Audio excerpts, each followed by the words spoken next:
Your drill gets hot in 10 minutes. Your battery dies halfway through a job. Your saw sounds angry every time you push it into a board. And your first thought is probably the same one most people have. Cheap tool.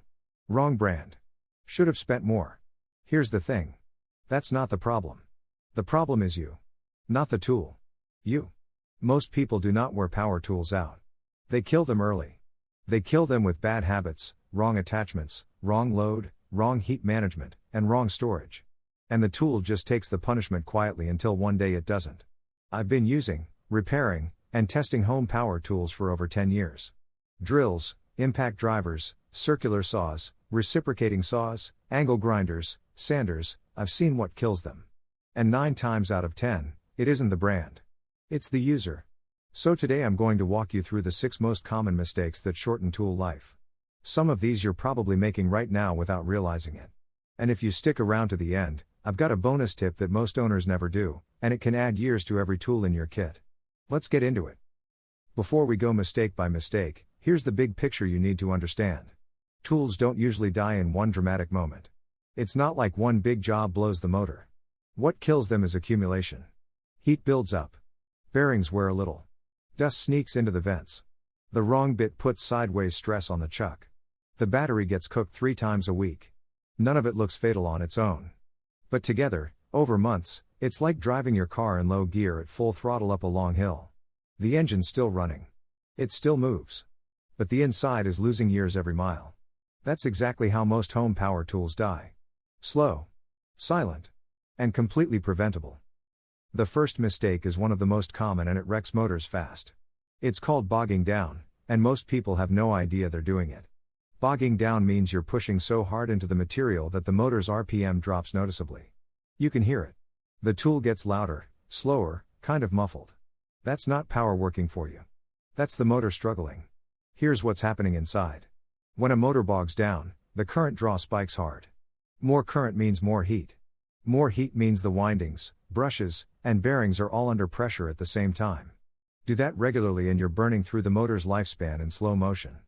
People do this all the time when drilling large holes, cutting thick lumber, driving long screws into hardwood, or pushing an angle grinder into thick metal. The instinct is to push harder when the tool slows down. That instinct is wrong. The right move is to ease off, let the tool find its speed, and feed it steadily.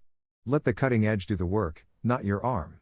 If you're constantly fighting the material, that's a signal, wrong bit, wrong blade, or wrong tool for the job. Go check your drill right now.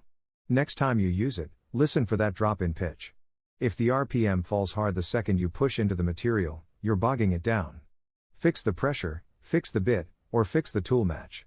That one change alone can double how long your motor lasts. The second mistake costs people just as much, but they almost never blame it correctly. Wrong accessories. A dull drill bit. A cheap worn-out saw blade. A grinding disc that's past its life. People run these until they're basically useless and then wonder why the tool feels weak. Here's the deal. A sharp bit cuts. A dull bit rubs. And rubbing generates friction, friction generates heat, and heat destroys everything it touches, the motor, the gearbox, the battery, and your patience. A worn blade on a circular saw doesn't just cut slower. It makes the motor work 2 to 3 times harder to push through the same board. That extra load goes somewhere. It goes into heat and mechanical stress. Cheap accessory on a good tool will still destroy the tool faster than a quality accessory used properly. Think about that. You spend good money on a drill and then run a $5 bit into concrete until it's blunt. The bit costs you almost nothing to replace. The motor costs you the whole tool. Accessories are consumables. They are not lifetime parts. When a bit or blade is dull, replace it. Don't negotiate. Don't say it's still kind of working. A dull accessory is a tax you pay in tool lifespan. And the third mistake, the one that's silently killing batteries and kits all over the country, is coming up next. Now we get to mistake 3. And this is the one I want you to pay the most attention to, because it's the one that makes people throw away batteries they could have kept for years. It's heat. Specifically, charging a hot battery, or hammering a freshly charged battery with heavy load before it's had any time to settle. Here's what happens. You run your drill or impact driver hard for 20 minutes. The battery is warm, maybe more than warm. You pull it off the tool, slap it on the charger right away, and think nothing of it. That's the problem. Lithium-ion batteries, the kind in every cordless tool made in the last decade, are genuinely sensitive to temperature. Charging them while they're still hot from use stacks two heat events back to back. The chemical reactions inside speed up, the cell walls degrade faster, and capacity starts dropping. Not overnight. Gradually. But every hot charge cycle is a small withdrawal from your battery's total lifespan account. The same thing happens in reverse if you pull a battery off the charger and immediately go into a heavy load task. Give it 2 minutes. Let the chemistry settle. And if you're the kind of person who leaves batteries sitting in a hot car, on a sunny workbench, or in a black tool bag in the sun, stop. Heat soak, which means heat trapped inside a battery with nowhere to go, is one of the fastest ways to shrink your runtime permanently. Here's what bad battery habits actually look like over time. 1 battery, 1 user, running hot cycle after hot cycle, never rotating, always stored warm. 18 months later, the battery lasts maybe 40% as long as it used to.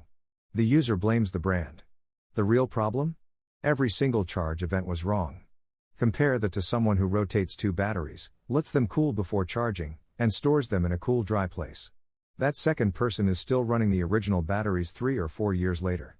Same brand. Different outcome. If your batteries always come off the charger feeling warm, or if they're dying noticeably faster than they did a year ago, that's your warning sign. The brand isn't junk. The habit is. Change the habit before you buy another battery. Mistake 4 is one nobody talks about until their tool smells like something's burning. Dust. Chips. Metal shavings. All of it going straight into your tool's vents and never coming out. Every drill, sander, circular saw, angle grinder, and reciprocating saw has airflow built into its design. The motor generates heat. The vents pull air in from one side and push it out the other to keep that motor cool. When the vents get blocked, packed with drywall dust, sawdust, or fine metal particles, the heat has nowhere to go. It stays inside. And heat that stays inside does exactly what you'd expect. It cooks the motor windings, dries out the lubricant in the bearings, and accelerates wear on everything it touches. The symptoms build slowly. The tool runs hotter than it used to. You notice a faint burning smell after longer jobs. The noise changes slightly, a little higher pitched, a little rougher. Some people catch it early. Most people catch it when the tool stops working. Go check your drill vents right now. If you haven't blown them out in months and you've been cutting MDF, drywall, or doing any kind of sanding, there's a good chance you'll find a felt-like wall of compressed dust sitting in those slots. A quick blast with compressed air takes 30 seconds. That 30 seconds can extend your motor's life by months. Do it after every major dusty job. It doesn't take tools apart. It doesn't void warranties. It just keeps air moving the way the tool was designed. Before we get to mistakes 5 and 6, here's a quick self-checklist. These are the signals your tools use to tell you something is going wrong, before it becomes expensive. If your tool runs hotter than it used to, that's a red flag. If the sound has changed, sharper, rougher, or more muffled under load, pay attention. If your battery drains noticeably faster than it did 6 months ago, that's not normal aging. That's a habit problem. If your cutting speed has dropped, your bit or blade is probably the first thing to check. If you're getting more vibration than usual, something is loose or worn. And if you catch a faint burning smell or an unusual dusty chemical odor during use, stop the tool and find out why before you keep going. These signals are early. They are cheap to fix at this stage. Wait until the tool quits, and the fix gets a lot more expensive. Mistake 5 doesn't get talked about enough, and it's one of the most honest things I can tell you. Stop asking small tools to do big jobs. A compact drill is not a mixer. A light-duty circular saw is not a framing saw. An impact driver is not a drill press. Every tool in your kit was designed around a specific torque range, RPM band, and duty cycle, which just means how hard and how long it was built to run without overheating. When you push a tool outside that range on a regular basis, you're not just stressing it. You're aging it at 2 or 3 times the normal rate. Here's a real example. Running a small trim saw through repeated cuts in 2-inch hardwood all afternoon. The saw technically does it. Barely. But the motor is running near its limit on every single pass. The heat builds up. The bearings take more load than they were rated for. The arbor, that's the shaft the blade sits on, starts to develop a tiny wobble. You might not notice it right away. But 6 months later, your cuts aren't straight anymore, and the blade vibrates in a way it never used to. That's not wear. That's damage. And it came from using the wrong tool for the job over and over again. Just because a tool can do something once does not mean it was built to do it every single time. If you're regularly doing heavy load work, long cuts, or continuous operation, upgrade to a tool that was actually designed for that task. It will finish the job faster, cleaner, safer, and both tools will last longer. The small one because it's not being tortured. The bigger one because it's working inside its actual range. Mistake 6 is the one people dismiss until they open a box and find a tool that barely works anymore. Bad storage. And I don't just mean throwing it in the garage. I mean all of it. Tossing the drill loose in the back of the truck where it rolls around and takes impacts every time you corner. Leaving the saw blade mounted when the tool goes into storage. Wrapping the cord too tight on a corded tool until the insulation cracks at the base. Storing the whole kit in a shed that floods with humidity every summer. Dropping batteries onto concrete floors and using them anyway. Every one of those things causes damage. Some of it you can see, cracked housings, bent guards, loose chuck jaws. But a lot of it is internal. A battery that was dropped hard may look fine and charge fine, but the cells inside shifted slightly. Over time that internal damage shows up as reduced capacity, inconsistent power delivery, or a sudden protection cut off mid-job. A cord that's been kinked the same way for a year has micro fractures inside the insulation you'll never see until the tool starts cutting out or tripping the breaker. Your tools aren't fragile, but they are not indestructible either. Treat them like the precision equipment they are. Dry storage. Batteries separate. Blades and bits removed before packing. Cords coiled loosely, not wound tight. Now let's say your tool is already showing signs of trouble. Here's how to work through it before you decide whether to fix it or replace it. Start with the cheapest, easiest check first. Is the accessory dull, wrong for the material, or mounted slightly off? A bad bit or blade causes symptoms that look exactly like a failing tool. Swap it out first and retest. Next, check the vents. If they're packed with dust, clean them and run the tool again. You'd be surprised how often that's the whole problem. Then check the battery. Is it old? Has it been heat cycled repeatedly? A battery losing capacity will make any tool feel like it's dying. Try a different battery if you have one and compare the result. After that, check the chuck, the blade guard, the base plate, and all the moving interfaces. Anything that's loose, bent, or out of alignment creates vibration and extra load that the motor has to compensate for. If after all that the tool still performs poorly, or if at any point you see sparks that aren't normal, smell something burning, notice structural looseness in the body, or see any smoke at all, stop using it immediately. At that point you're past self-diagnosis. Take it to an authorized service center. Don't open the motor housing. Don't try to replace the brushes or control board yourself unless you genuinely know what you're doing. Some repairs are DIY friendly. Electrical faults, bearing replacements, and anything involving the brake system are not. Here's the bonus tip I promised at the start. And this one is simple enough that you can do it today, right now, after every single heavy job from this point forward.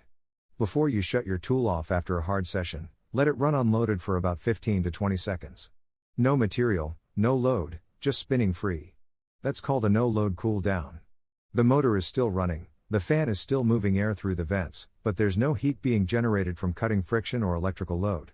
You're letting the tool's own cooling system do its job for a few extra seconds before everything shuts down and the heat soaks into the housing. It takes almost no time. It costs nothing. And done consistently, it reduces the heat accumulation that quietly kills motors and windings over months of regular use. Same goes for the battery. Pull it off the tool after a hard run, set it somewhere with airflow, not in a closed bag, not in a hot car, not sitting on top of the charger, and give it 10 minutes before you charge it. That one habit alone can measurably extend how many charge cycles your battery survives before capacity starts to drop. So let me ask you directly. Which of these 6 mistakes are you guilty of? Bogging down the motor? Running dull bits too long? Cooking your batteries? Ignoring the dust? Wrong tool for the job? Bad storage? Drop it in the comments. I want to know which one surprised you the most.